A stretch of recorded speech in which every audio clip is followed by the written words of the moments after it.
ಕೊಟ್ಟವರಿಗೆ cess ವಿಧಿಸೋದು 1%. Commercial ಬಿಲ್ಡಿಂಗಿಗೆ ಅಂತ ಹೇಳ್ತಾರೆ. ಇವತ್ತು ಸಿದ್ದರಾಮಯ್ಯ ಸರ್ಕಾರಕ್ಕೆ ಯಾರು ಜೇಬಿ ಕೈ ಹಾಕಿದ್ರು ಸಾಕಾಗ್ತಾ ಇಲ್ಲ.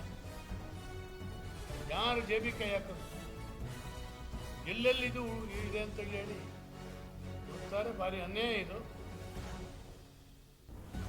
ಮೊನ್ನೆ ದಿನ ಟ್ಯಾಕ್ಸ್ ಇದನ್ನ ಎಲ್ಲ ಕೊಟ್ಟು ನೋಟಿಸ್ಗಳನ್ನು ಕೊಟ್ಟು ಮೋದಿಯವರ ಒಂದು ದೊಡ್ಡ ಆಶಯವನ್ನು ಬೆಂಕಿ ಹಚ್ಚೋ ಕೆಲಸ ಮಾಡಿದ್ರು. ಡಿಜಿಟಲ್ ಪೇಮೆಂಟ್ಗೆ ಕಲ್ಲು ಹಾಕೋದು ಎಷ್ಟು ಚೆನ್ನಾಗಿ ನಡ್ಕೊಂಡು ಹೋಗ್ತಾರೆ. ದೇಶ ವಿದೇಶಗಳಿಂದ ಬಂದು ಅಧ್ಯಯನ ಮಾಡೋದು. ಇವ್ರಿಗೆ ಯಾರು ನೋಟಿಸ್ ಕೊಡು ಅಂತ ಹೇಳಿದ್ರು. ಟ್ಯಾಕ್ಸ್ ಡಿಪಾರ್ಟ್ಮೆಂಟ್ ಇವ್ರದ್ದೇನೆ. ಈಗ ಮೈ ಮೇಲೆ ಬಂದ ಕೂಡಲೇ ಇದು ಸೆಂಟ್ರಲಿಂದು ಅಂತ ಹೇಳಿ ಹೇಳಲಿಕ್ಕೆ ಶುರು. ಸೆಂಟ್ರಲ್ ಗೌರ್ಮೆಂಟ್ ಎಲ್ಲಿ ಹೇಳಿದೆ? ಈ ಸಣ್ಣ ವ್ಯಾಪಾರಿ, ತರಕಾರಿ ವ್ಯಾಪಾರಿ ಇವರಿಗೆಲ್ಲ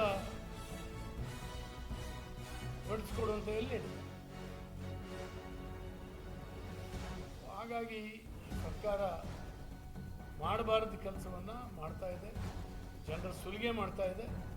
ಜನರನ್ನ ಪ್ಯಾನಿಕ್ಕಿಗೆ ಒಳಗಾಗಿ ಮಾಡ್ತಾ ಇದೆ. ಇದನ್ನು ಸರ್ಕಾರ ಸರಿ ಮಾಡ್ಕೊಳ್ಬೇಕು. ಇಲ್ಲದೇ ಇದ್ರೆ ಪರಿಣಾಮ